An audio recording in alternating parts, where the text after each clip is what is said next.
Hello everybody, I'm going to start this video with just a quick intro.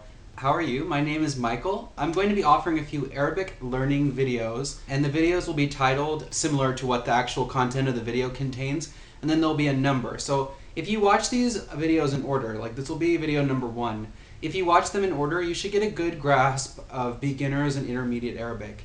Of course, here I'm going to be starting with the writing, the alphabet, Al-Abjadiyya Al-Arabiyya, which is the Arabic alphabet. I'm going to be discussing the separate letters, the 28 different letters.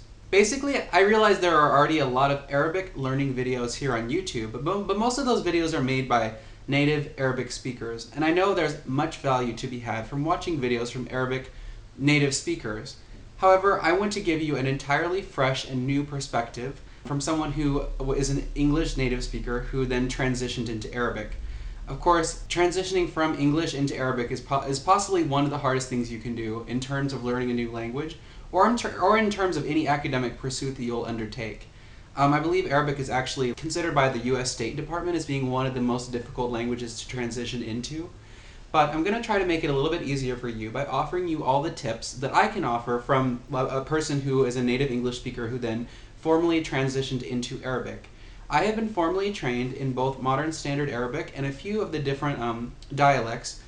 I had instruction in Egyptian, in the Gulf region, and the Levantine region, and it really does vary from place to place. Of course, there's the Egyptian Arabic. Sometimes it's lumped into just Egyptian colloquial, and this is not necessarily accurate in that there are many, but there's some basic phrases and some basic understandings. For instance, how a certain letter is pronounced. And I'll give you a few examples when we're going through the actual letters, but the letter Jim is a good example. It would be pronounced with like a j sound in the Levantine area, like Lebanon, Palestine, Syria, these places, and then it would be like a g sound in Egypt.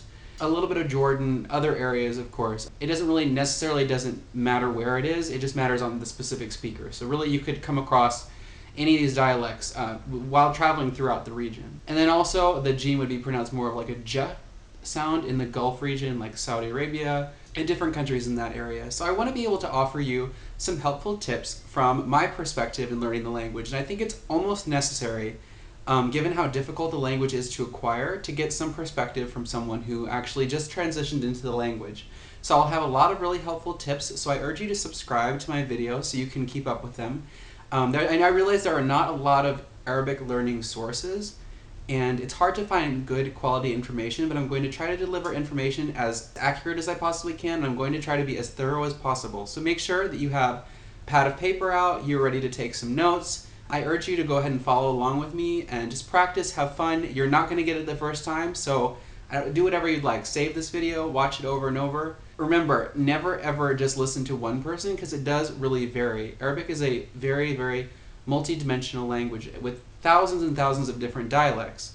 But we're going to be focusing on Modern Standard Arabic, which would be like the Arabic you would read in a newspaper, or you would hear on a news station like Al Jazeera.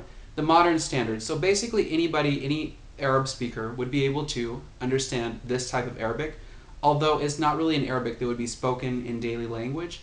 But it's good for someone who's learning Arabic to learn this type of Arabic so that they can communicate with others. Okay, I'm first going to start off with some basic notes about Arabic before getting into the actual alphabet. The Arabic language is written from right to left in cursive style, meaning that the letters are connected, although there are some letters that do not connect, which I will discuss in a moment. There are 28 letters, and each of these letters assume a variety of forms depending on where they're placed within a word or where they're placed within a sentence. Arabic has been around since about 400 CE, and it was originally brought about in order to write texts in Arabic. For instance, the Quran is a good example, the Quran being the holy book of Islam. It is important to remember when beginning Arabic that there are no distinct uppercase or lowercase letters. Because in Arabic some of the vowels have to be indicated with different notations or different symbols, it's considered an abjad language. An abjad is a type of writing system in which each symbol sometimes or always represents a consonant, in which case a reader must then supply the appropriate vowel, which I will also discuss. And the vowels often come in terms of like an external set of characters that you then apply to the words, which complicating the situation is that these characters are sometimes omitted from the text entirely. But if you're reading something like a children's type literature or you're reading the Quran, these are all included, so that's why I think it's always good to like read through children's literature until you really have a grasp of the Arabic vocabulary, because until you have a grasp of the vocabulary, you can't really pick up, for instance, a newspaper and recognize what certain words are. Of course, you could know the basics like huwa, hiya, like he or she, or anna, like I. Just the basics, the transition words, the prepositions. You'll know those, but you won't know the specific words until you know what the word appears like, understanding it in context, and then understanding it in terms of like the different grammatical variations, which I will also discuss in later videos. In Arabic, many of the letters look very similar, but they are often distinguished by dots, dots being placed in different areas. And these dots are placed in the center of a symbol, which would be referred to as the rasim.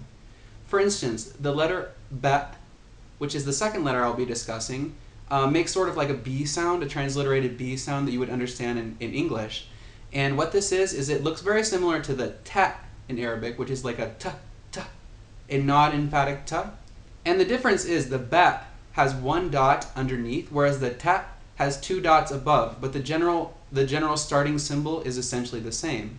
This fact, I think, makes it a little bit easier to learn Arabic, because, for instance, of the first four letters, there are three that are extremely similar, and the only differences that you find in them is where the dots are located. And these are, of course, the letters ta, tha, and ba. As you will soon notice, some of the Arabic letters look almost identical in all different forms, whereas there are some letters that look completely different in all the forms, which actually is one of the more difficult things about learning Arabic, is that instead of actually learning 28 characters, you could be learning up to 4 new characters per each letter. But once you have it down, it is very easy to remember, and it comes very naturally and very quickly. So what I'm going to do as we move on to the alphabet is I'm going to show you the letters as they are in their isolated phase, meaning the letter by itself. So when you're taking notes, include this first, because this is what the letter looks like completely on its own. And then I'm going to show you what it looks like it's in its initial phase, meaning that it's written first. Maybe it's like the first letter in the word, for instance. Then I'm going to show you what it looks like in its medial phase, if it falls in the center of a word, which not all of them do, but most of them do. So I'll show you the medial phase, and then finally I will show you the final phase. And the final is basically what the word final means. It's how the letter appears when it's written at the end of a word. Not all the letters are going to assume all 4 forms, but the majority of them are. And the ones that would assume all 4 forms are going to be known as connectors, and the ones that don't assume all 4 forms and usually only assume 2 of the forms, which would be the isolated and final form, are going to be known as the non-connectors. And these will become very obvious as I move on and actually begin the alphabet. The first letter I will be discussing is the letter Aleph. The letter Aleph originated in the Phoenician alphabet as a consonant sign indicating the glottal stop. Today it has lost its function as a consonant, and together with ya and waw, it is a consonant sign standing in for a long vowel, or as a support for certain diacritics, for instance madda and hamza, which I will be discussing later. Let's now begin learning the alphabet letter by letter. I'm going to start with the letter Aleph, and we're going to discuss in the isolated, initial, medial, and then final phases. Beginning with the letter Aleph. The letter Aleph is written as a single stroke drawn from top to bottom in its isolated form. As you will notice, Aleph is not given an initial or medial form. This is because Aleph is our first non-connector. In the final form, when Aleph follows a letter, it is written from the bottom to the top. Essentially, the previous letter will end in a connecting segment drawn on a line. Next, we move to the letter Ba.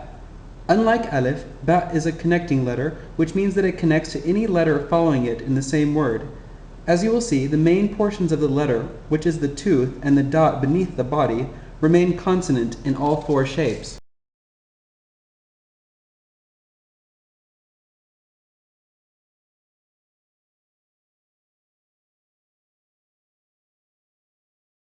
As we move to the Ta, you will notice that the next 2 letters are written similar to the Ba. The principal difference being the placement of the dots. When speaking the letter Ta, keep in mind the frontal quality of the letter. This is important to keep in mind because there is an emphatic version of the Ta later on that is pronounced Ta.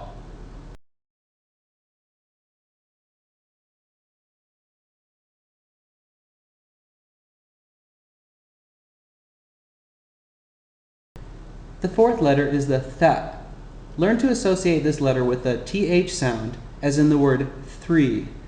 Do not associate Tha with the English letters TH, because there are too many variations in English. For example, say the words three and the word there.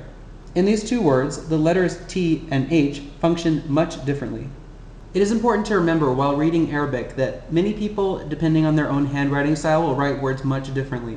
This is still fairly formal what I have been teaching. However, you may notice ta appears this way, in which the two dots are just connected as one short line. The same proves true for the letter tha. Here, the three dots can be shortened into a simple caret shape, a triangle shape. And this, of course, repeats for all the different forms of tha, as well as ta.